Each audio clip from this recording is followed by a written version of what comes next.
Hi friends, ఇదైతే మనం చూస్తున్న వీడియో ఒకసారి చూడండి. పిల్ల పక్షి మొదటిసారిగా ఎగురుతుంది. దాని వెనక తన తల్లి అయినటువంటి పక్షి ఫాలో అవుతుంది. దాన్ని గమనిస్తూ దాని వెంబడి దాని రక్షణ కోసము ప్రయాణించసాగుతుంది. అలా కొంత దూరం వెళ్ళేసరికి పిల్ల పక్షి నీటిలో అనేది పడిపోసాగింది. అయితే అదే సమయంలో ఆ పక్షి నీటిలో ఉన్నది కాబట్టి ఆ పిల్ల పక్షిని ఈ గద్ద అనేది ఎత్తిపోవడం గమనించండి. దాన్ని గమనించిన మిగతా బంధువులు ఆ గద్దని వెంబడించిపోయాయి.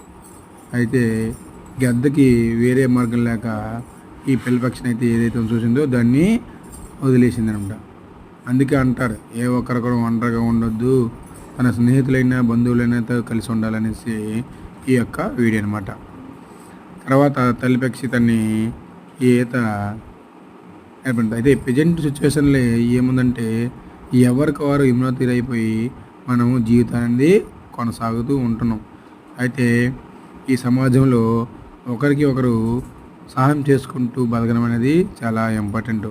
ఎందుకంటే ఎప్పుడు ఏ కష్టం వస్తుంది అనేది ఎవరికి తెలియదు కాబట్టి ఒకరు తోడుంటే సమాజం సాఫీగా